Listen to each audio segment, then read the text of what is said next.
All right, welcome to the Rapid Reflections podcast. Today we'll be talking about the postgraduate experience, and I've enlisted my good friend Taj to help talk about it. Hello there, guys. I'm new. I wasn't in episode 1, as you might not have heard me yet, but hopefully can share some good information with you guys. Yes, today really we want to sort of break down what this mysterious thing called postgrad. So you go to uni, you get a bachelor's degree, and then you decide, unis are not so bad of a gig, I want to go further. And then you don't know what to do, you haven't got a job yet, so you go and do this mysterious thing called postgrad. So Taj, how would you describe or define what postgrad is? Well, so we all define undergraduate as a bachelor degree, or in some cases an associate's degree and so on like that, but majority of people would agree that undergrad is just a bachelor's degree. Postgrad, I guess we can divide up into two degrees, I would say, in most cases. The MPhil Master of Philosophy degree and the Doctor of Philosophy PhD degrees. Right, these would be what I would classify as postgrad. Of course, even amongst these two degrees, there's a sort of hierarchy, to speak. The MPhil is usually done before a PhD, but in some countries you don't have to do an MPhil to do a PhD if you do an honors, let's say, in your undergraduate, right? And now both of these degrees have, I guess we shouldn't really call them degrees. I guess you should call them like jobs, really, right? Yeah. Because the postgrad is not really anything like undergrad, right? Actually, yeah, starkly different, because I feel like in terms of postgrad, we're sort of thinking about this academic path or a research-based pathway, whereas undergrad, you're sort of like learning established content. In postgrad, you almost have to synthesize and invent new things. Yeah, because that's at the heart of research. Specifically in the PhD pathway, right? So whereas undergrad bachelor degree would just be more school, like more high school, where you just do tests and exams, and then you do well, and then you finish that and get a degree, which is of course the subjects that you did, and also maybe the piece of paper that you get at the end. Postgrad, both MPhil, PhD, specifically more the PhD, is more like a job, right? So whereas you work, and specifically in the PhD aspect, you do research and you get paid for this work, let's say, right? Whereas in undergrad, you wouldn't get paid. That's right. In fact, you pay to be there. Yeah, you pay to be there. I mean, you pay to be there in postgrad as well, depending on sort of whether you're an international student or not. But mostly everyone, unless there's some sort of problems, you would get the supposed scholarship to do your PhD or MPhil, and if not, then you can get jobs as tutors or tutorial people in your respective university, right? Yeah. So we have to sort of see the postgrad as a position, a real, although we call it student still, which is kind of demeaning really to the whole like position. It's more as a job. Yeah, it's actually quite funny, because as a postgrad student, say, you sort of feel like halfway between a student and working a profession, like a staff member. And I feel like this being in limbo is something that the university employs to sort of like, when it's convenient to bundle you as one, they'll call you that one. When it's that's true. That's true. So whenever it comes sort of like paying you a certain amount, they'll pay you a student amount as opposed to like an actual professional academic amount. But sometimes when they assign you to do a certain amount of work, they'll give you that work to the level of someone of a staff member, let's say, right? So I guess they can choose whatever to inflict on you. You're in a superposition of both a staff and a student. Be collapsed down to the convenient one. Whenever the lens of the university. That's right. Whenever the opportunity arises for the university to use you in whatever they see fit. So it's a bit unfortunate, isn't it, with that labeling? But okay, that aside, let's talk a bit about our postgrad experiences. So from our point of view, both of us have gone through an MPhil. I did my MPhil in physics, although it feels more like engineering, but more about that later. I did mine in pure maths. We both did it at the University of Adelaide, right? We both did our undergrad here as well, and we did Bachelor of Sciences in Physics, right? Yeah. So we both did physics. You decided to continue on with physics in your master's, whereas I did pure maths because of my deep hatred towards the way that physics and maths was treated by the physics department. So I wanted to do more legit things where you didn't make up stuff halfway. But of course, like this entered into a whole opposite scheme of where like no one has, it's way too abstract and a completely different kind of culture, somewhat more toxic than previously. Yeah, and I feel like some of these toxic cultures is almost enrooted and entrenched in the research culture itself, not just in the postgrad experience.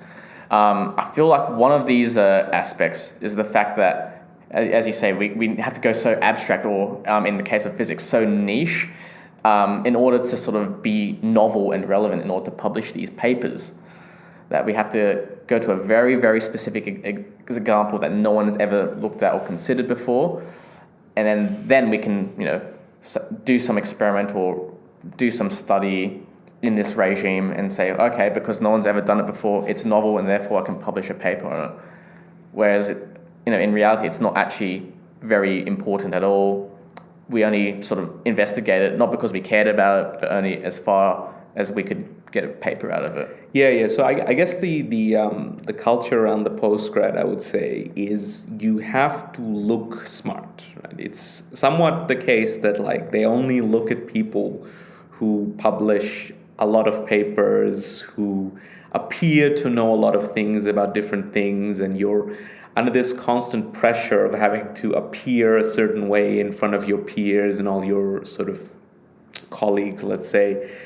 So there's this sort of strain in the amount of discussion you can have with everyone, because everyone is sort of especially in the maths department, because it's all really just thinking, no experiments, right? So like, whereas you're supposed to have, these intense discussions and so that everyone can teach each other about things they don't know. There's a culture around if you ask too many questions, or if you don't ask the right questions, or if your questions aren't that good, you get reprimanded as not being smart enough or looked down upon by your peers. And everyone, I think, faces a lot of self-esteem issues. Again, this is I'm not saying that everyone who does postgrad faces self-esteem issues, but specifically in the environment that I was, they face these self-esteem issues on their own abilities. Because I would think that some of the people that do pure maths, let's say, they just do it because they don't really want to go and work in the real world, and they don't really have something they want to do, and they like the uni and the sort of school environment, so they continued on with it. And a lot of their self-esteem is focused on sort of being better than others in terms of knowing things and performing better in tests. And when you're in this environment, it's sort of amplified because now you're under the pressure of like thinking whether you're good enough to sort of be in this environment, and the way you do that is you publish papers, right? Yeah, although, as we mentioned, like you can publish a lot of papers, but you have to look at the content of those papers themselves, and they might not be saying anything. Like, I guess in the case of physics, it would just be about some very restricted regime that you enter under very specific conditions, and maybe in pure maths you study some structure, but you put so many restrictions or it's the same thing. Conditions on it. It's the same thing in maths. Like you study a very specific situation, you create a whole new sort of structure. So you have all these sort of niche ideas, and you sort of decide to sort of add one extra axiom or hypothesis, and then you prove stuff about that thing, not knowing sort of where that fits into the general hierarchy of the things usually, let's say, right? Mm-hmm. But that's sort of like mainly what they do in the research levels, let's say. But in like MPhil and PhD, it might not be like that, depending on. Yeah, so I hear that, especially for maths MPhils, that more or less you're not going to be going to the frontier of the research, because to do that you need much, much more high level maths than what you have available, especially coming straight out of an undergrad degree. So I think more or less the supervisor of your MPhil would give you a project that is either to prove some existing result, or it might be a new result, but they've sort of more or less already know it's going to work out, and then you just have to flesh out the details. Yeah, is that true? That's exactly right. So I say this it's not just maths, but every sort of degree is, if you've come out of a bachelor degree, and even if you've gotten perfect grades, 100% in everything you've done, you are not ready, or you don't have to any degree the level of sort of knowledge to be able to conduct your own research at the level of PhD and MPhil after you've done undergrad, if that's the only thing you've done. Because it's a complete sort of shift in sort of like the environment as well. Like you go from being sort of spoon-fed information to having to synthesize entirely new things. That's right. By yourself. That's right. Whereas you go from just studying enough to do well in a particular test and then not worrying about whether you'll remember it later or not, to being unleashed into an entire ocean of sort of material, and you could easily drown in such a thing. You treat undergraduate as an analogy, you treat it as sort of as a stream, right? Where like the university has sort of made this nice pathway for you, whereas once you reach this postgrad thing, you are released into the open ocean without any sort of guidance, and I guess the only guidance that's supposed to be is your supervisor. Mm-hmm. Now, as you mentioned before, yes, maths research it's pure maths research specifically is usually like that. So there's, and let's say I remind the audience that the point of pure maths is to try and find out relationships that exist within numbers and structures that you can create within numbers and prove results about them, what constraints are placed between such and such relationships, let's say. Now, yeah, so the supervisor, let's say the MPhil level, would already have this sort of quite niche sort of result that he might have already thought of, or he or she is quite sure that is true. They get the student to sort of do research into all the specific elements of this result that the supervisor is already sure about. And I guess they make the student for themselves prove this result to be true. Right, so it is usually prove the specific niche result in this niche subject or area that the supervisor is an expert in, and you get to learn about that area. That's how it works. Yeah.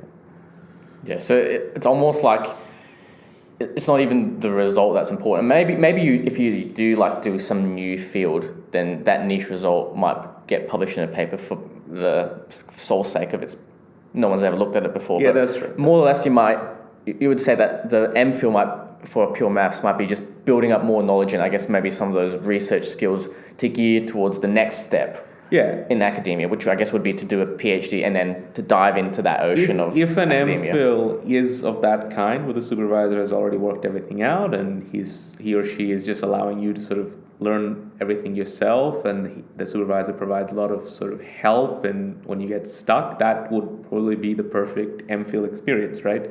And as you said, this gives you sort of a lot of the research skills that you will need for sort of the future if you want to do a PhD, let's say. But sometimes it's not like that. So specifically for me, that wasn't like that. For example, my supervisor, he didn't have a project in mind for me. So he said he did because for whatever reason, supposed to get students, right? You can't get students without a project. For whatever reason, he said he knew or had a project for me based on superconductivity, which is actually what Thomas's research is in as well, but mine is in pure maths because he's basically an engineer, let's say.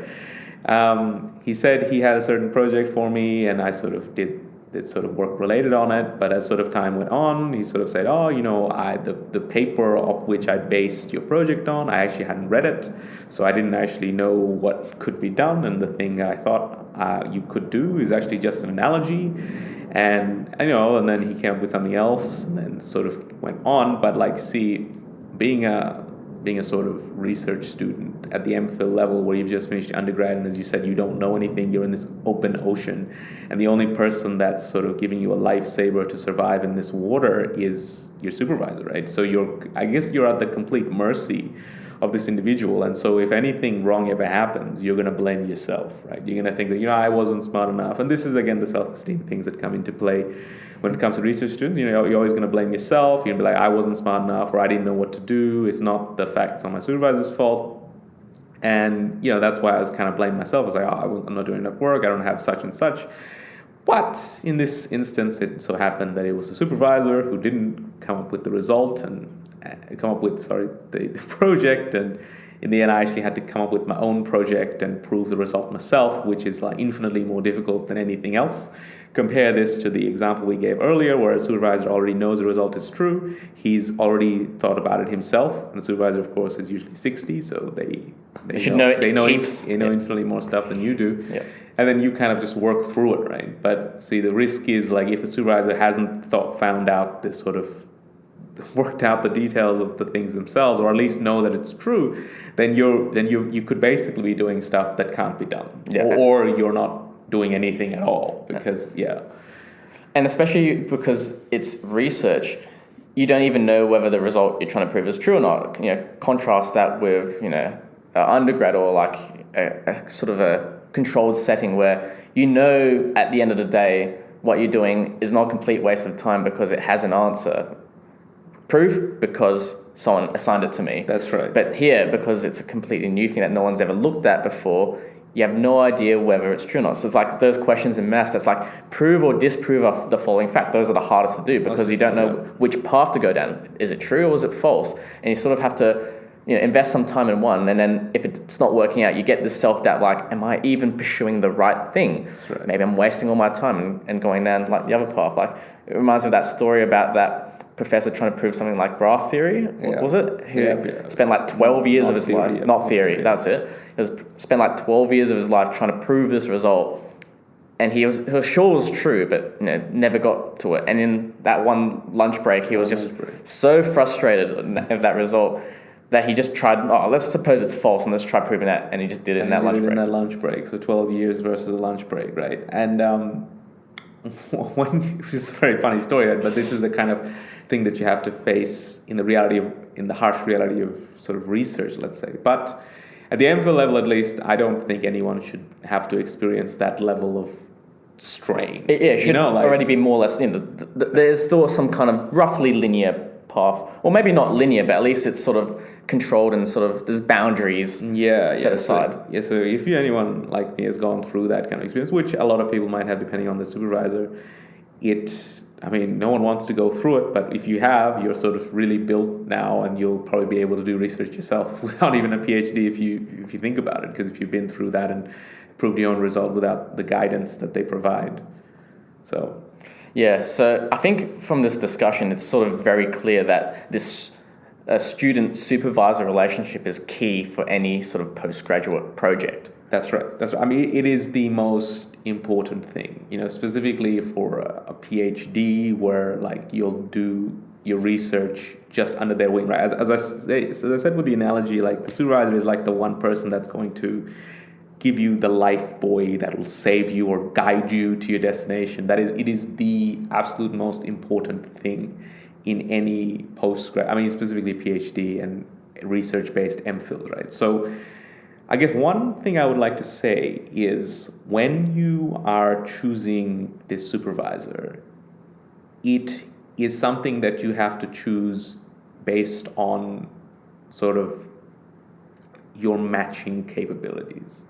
A lot of the people that finish undergrad what they will think about is, I want a supervisor who is very famous, a superstar. Or they will not even think about that. They will further sort of dumb it down and think, I want to go to a big university, right? I want to go to such and such university. It's number one in the world, and so on like that. But see, a university is a building, right? The building is not going to do your research for you. You see, the point is that good universities have good researchers, right? But even being a good researcher doesn't mean that researcher is right for you, because that researcher needs to be interested and do things that you yourself are passionate about. And even if that is a match, the person also needs to be a good person. Yeah. Right. Yeah, I was given the advice that if you're ever thinking about doing a project with someone, with some supervisor, one of the most important things to look out for is if you get along with that supervisor. Because imagine trying to spend 3 years with someone you hate. You got to come in every day and you got to defer to them. And look, they're the person who is throwing you that life buoy.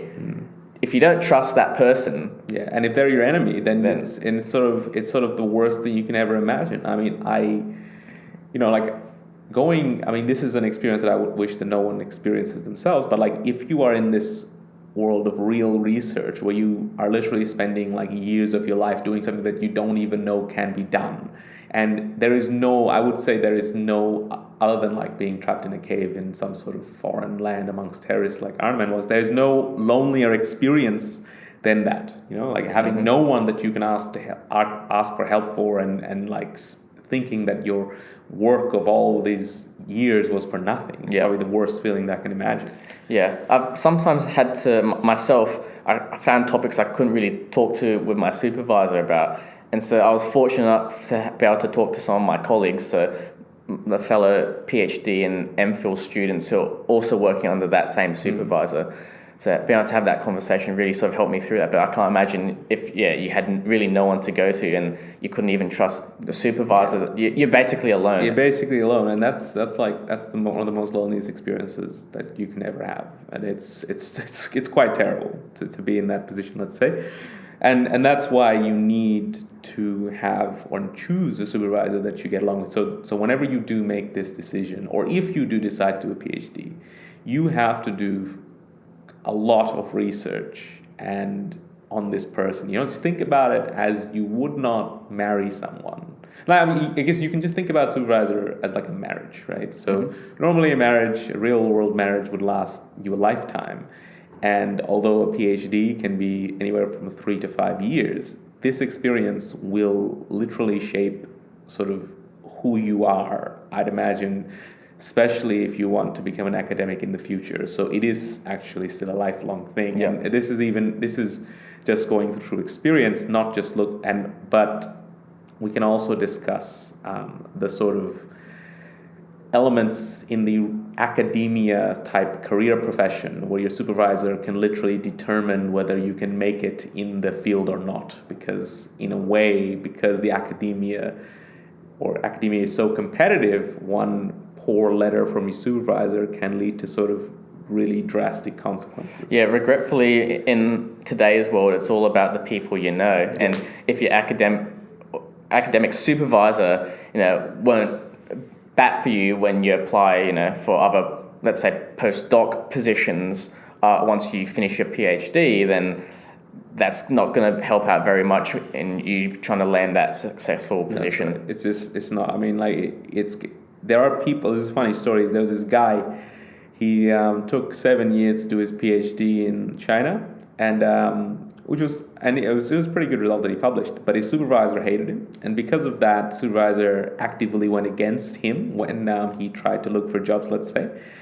And because of this reason, the dude had to resort to sort of, after he finished his PhD, of course, he decided he used to just deliver pizzas and sleep in his car, let's say, because of his lack of funds, whatever the economic situation is in whatever part of China he was from. He had to sort of resort to that kind of activities, but he still continued his research, because after you do a PhD, you should get a position called postdoc, which is usually a contract position at some university, but he wasn't able to get such a position. So he delivered pizza, slept in his car, and but then he was able to, and he was like this for many years, 8 years maybe, after finishing his PhD. But he was able to publish this incredible result in maths. After seeing that, he was given full professor instantly. Isn't that crazy? Yeah.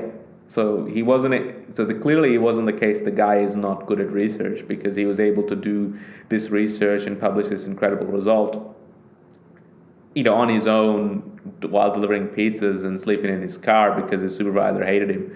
But as soon as he did it, everyone realized how good he was, and they gave him the. Yeah, and that sort of made me think about sort of addressing the myth about PhDs and postgrads and MPhils and basically researchers in general. They sort of it was this narrative that they said in high school when you're sort of considering what career pathway to go down. They say smart people go to uni, and then smart people from uni, they go and do PhDs and become researchers. That's right. That's usually seen as like the main thing. Yeah, right? that's our culture. That's right. That's our culture, and like some might even consider PhD and MPhil as just more uni, right? Yeah. So it's sort of like, so yeah, you finish school and then you finish uni, and then you're just supposed to do MPhil, and you're just that's like the natural next step. And you're just supposed to do PhD and sort of so on like that, right? It's sort of like if you don't, they sort of, or in some circles at least, they sort of see you as not smart enough, or something like that, right? It's just something you're supposed to do, right? Because like everyone is supposed to do high school, let's say, and then everyone is supposed to go to uni to do undergrad.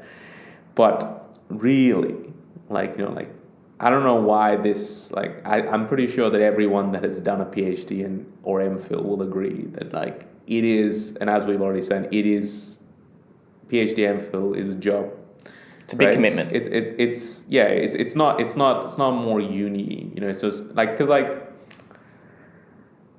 I guess this isn't looking at med or law, because if you're doing like a med, law, or nursing degree, then you're kind of like, the degree is like those undergrad degrees is kind of training for these jobs, right? So like what you're gonna become, right? Mm-hmm. Whereas like a lot of the time, people who do degrees like Bachelor of Science and maybe Bachelor of Maths, they don't. The students that I teach, students that I tutor, let's say, they don't really know what they want, what job they want, so they do these undergraduate degrees, Bachelor of Science and so on, which don't have a clear end job that they can do. And they only did it because they liked maths or they liked physics and so on. And after they do the undergrad, they're like, well, I still don't know what to do. So I just like physics or maths. And so they continue on with MPhil and PhD, which they think is the next step.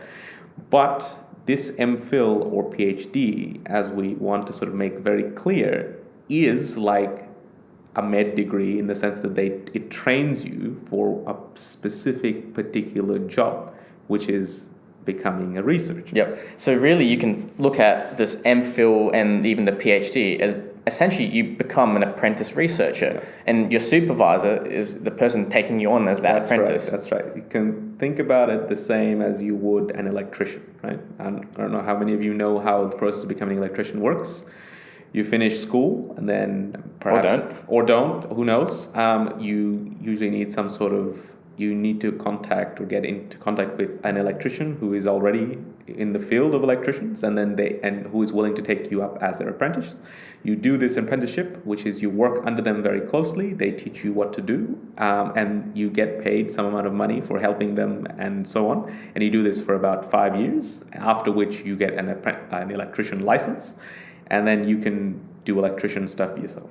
Well, this is exactly the same as a PhD. Except they don't paint it like that. That's right. They don't paint it like that. They make it seem like a completely different thing, because whereas an apprenticeship, as you said, you don't need to finish school, you don't need to do such and such to sort of do it. You can do it anytime. Let's say you PhD, you need to finish undergrad. They have this whole like culture behind it. You wear these hats and you wear these outfits, and you have to meet this minimum grade requirement in order to even qualify to get in. That's right. There's a lot of I guess it's more selective for some reason in this PhD MPhil case, and there's a lot of advertising around it. No one advertises becoming an electrician, whereas everyone they don't really advertise PhD, but it's sort of advertised subtly, not like in the sort of environment. Yeah. Parents be like, oh, like PhD, he must be really smart, that kind of thing. Mm-hmm. Right? So, whereas they would usually not say that about an electrician.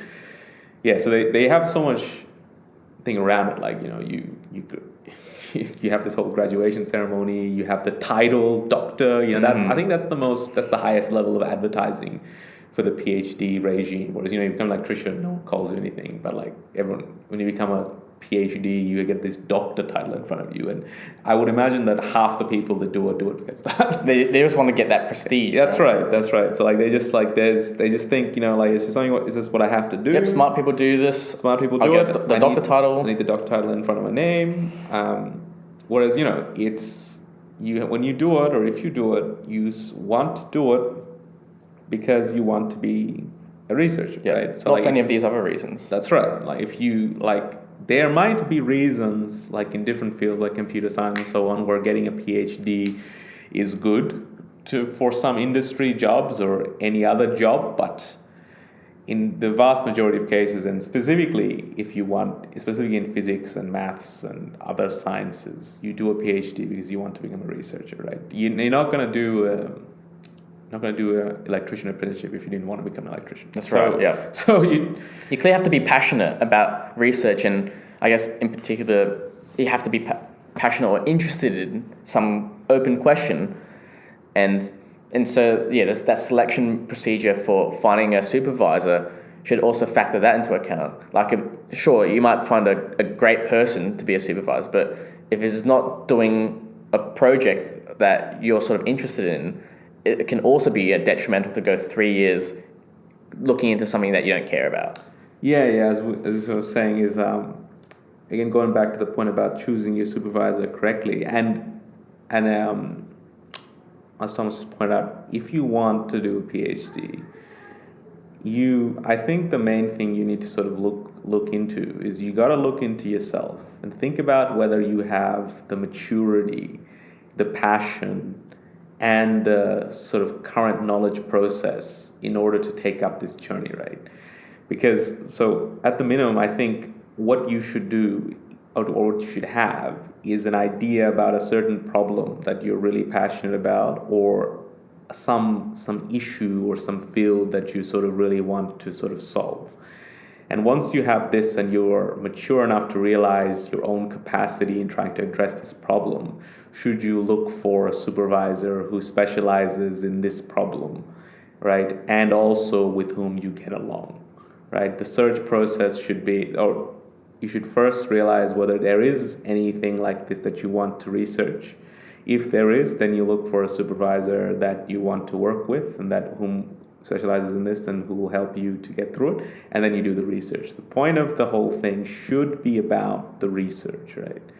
Exactly. You should never do it to get the degree, right? It's not the big deal, right? So like any person that does this degree just to be like to get the doctor name or some other prestige aspect, I don't think that's the right way. You should do it because the main thing should be you want to solve a problem, you want to do a certain amount of research, you find someone to do that research with, and it is that research that to achieve that research that you do this for. The degree, the doctor title or whatever should just be a bonus. And like for someone to be able to answer all these questions, like knowing something that they're passionate about, having this sort of motivation to seek this out themselves, that's a big ask for someone, especially coming straight out of undergrad or straight out of an MPhil, say, because you don't know anything at that point. Exactly. You're still learning. Not only, I guess I was quite biased from my point of view, but I think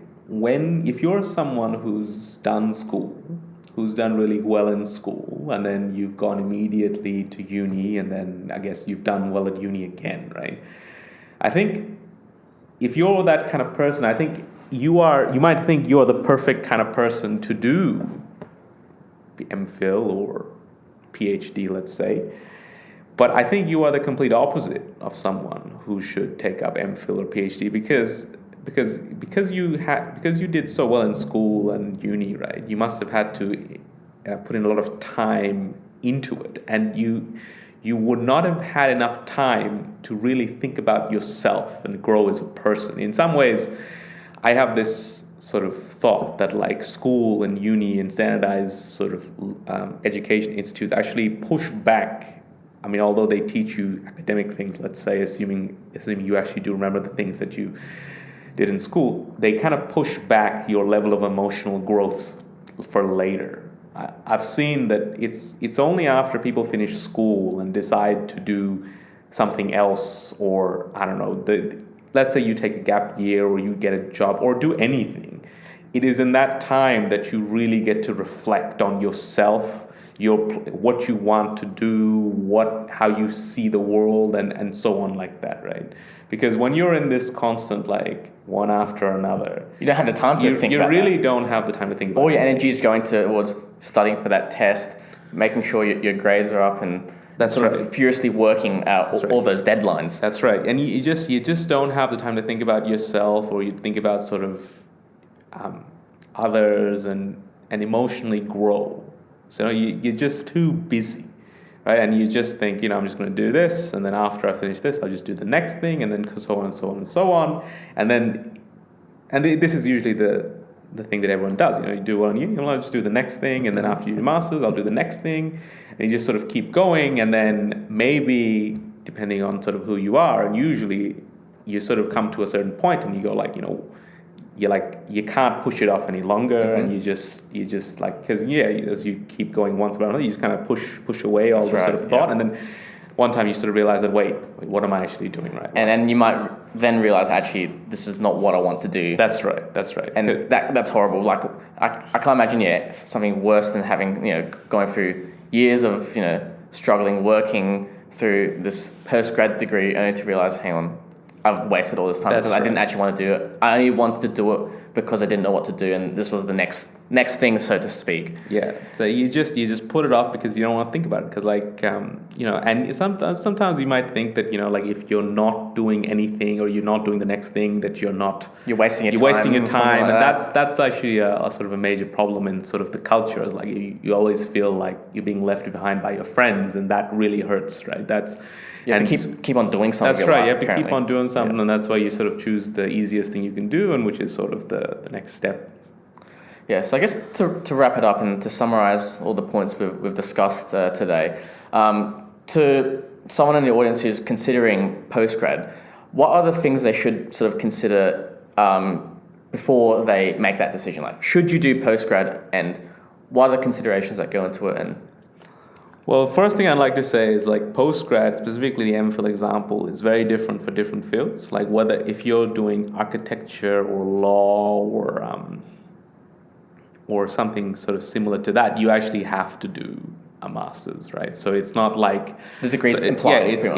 And in that case, and there are also masters by coursework and also by research. So in that sense, MPhil could also be seen as an extension of undergrad, which is the same thing. Of course, that wasn't the MPhil that we did, but there are many types of MPhils. Yeah, of that in fact, kind. I did a master's by coursework, right. But even then, that meant there was a coursework component, but you still had to do research. Yeah, so it just meant instead of doing all 100% research, I had like 1/3 coursework and 2/3 research. Right. Yeah, that's right. So some people actually have to do a master's to get a job in their field, whether it's a lawyer or an architect or something like a lawyer is at least here, right? So different countries have different systems of becoming a lawyer. But so if you're that person, of course you should do an MPhil, because you want to you're already sure about that, your pathway. You want to become a lawyer, you have to do an MPhil, so you just do that. But in the cases or in the fields where you don't have to do an MPhil, and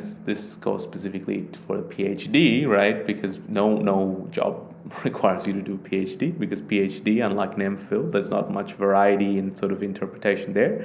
It's a research thing which you do to get training to become a researcher, right? So if you are thinking about doing that, then you really have to think about sort of your future as an academic.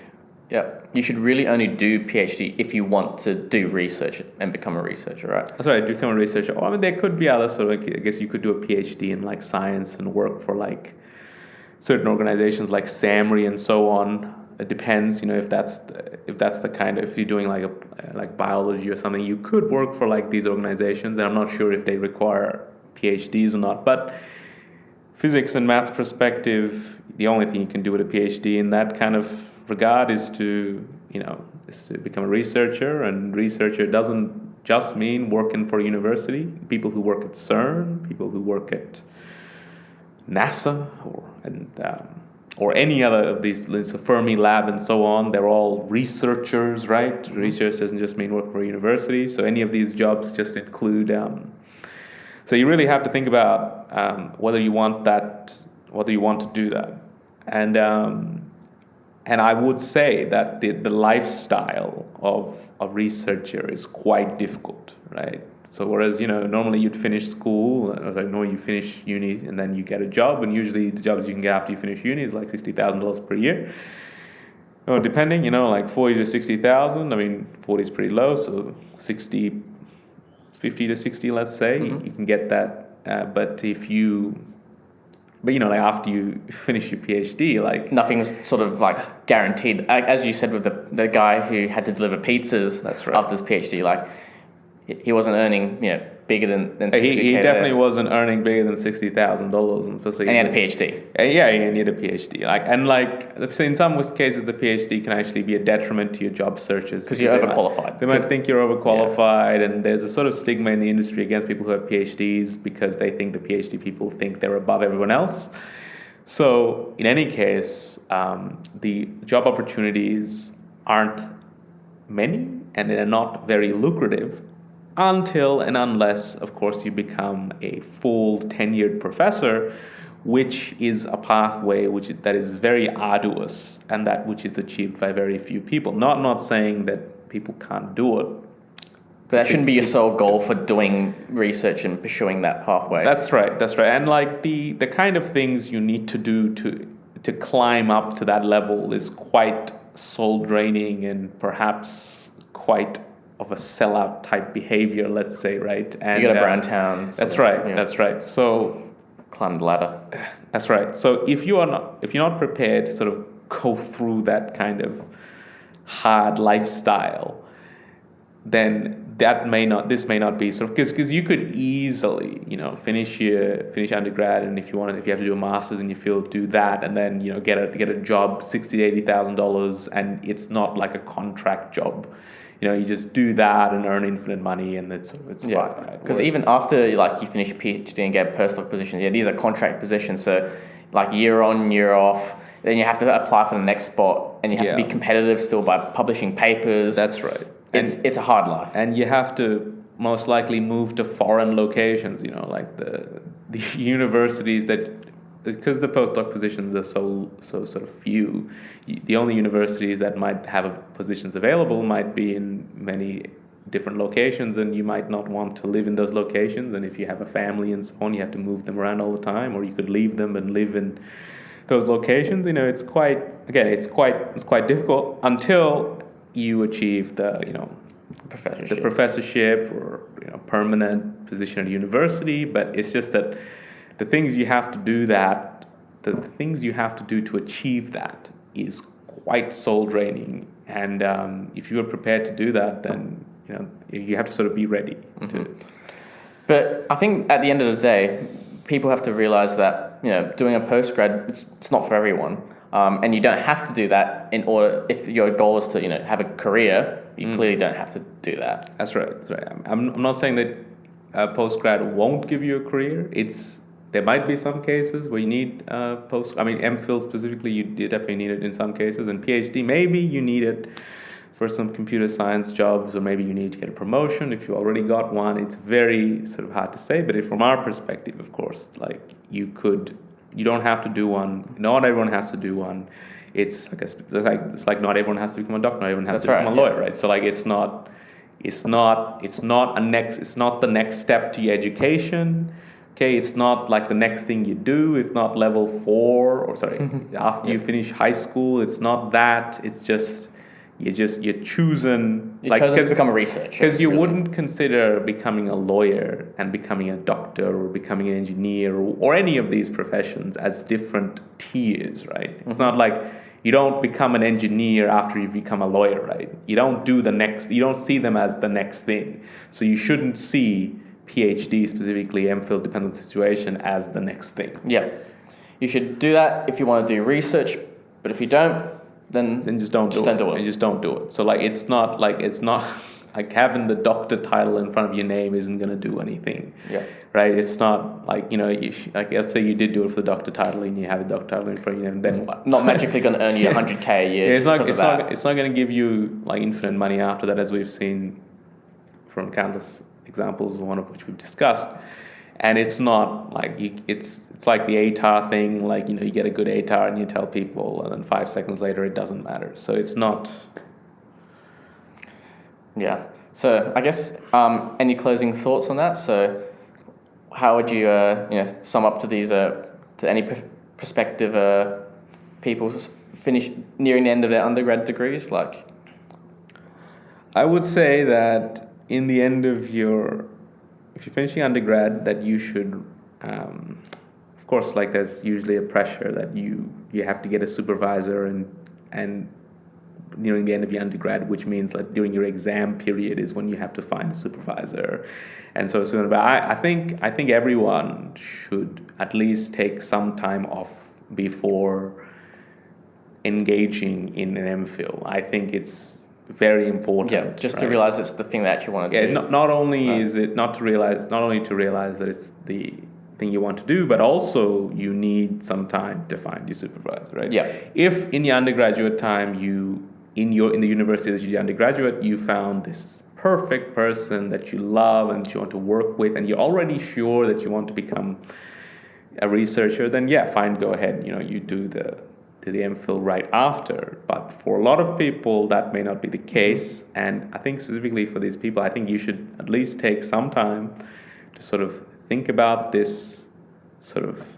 You don't want it to be a blind date, right? Yeah, just don't rush. 2 year, do not rush into it. Like don't just go like, the MPhil deadline for next year is going to end soon. I have these exams to prepare for to finish my undergraduate, and yet the thing is due. So what I'm going to do is I'm going to find the nearest supervisor I can who is really big and so on, and then go with them because, of course, he's a big dude. So there's nothing. I'm going to get major like props for having a big dude as my supervisor and so on like that, and just sort of go into it like that. It's a very big decision. For MPhil, it's a big decision, right? For PhD, it's an even larger decision, very large decision, very important, right? So a lot of time should be spent into it. And I would say that there is no problem in taking some time to do it, because if you really think about it, like there is no race that you're running, and it doesn't matter how old you are and so on, right? It's not like you're running a race and you have to finish certain things in a certain amount of time.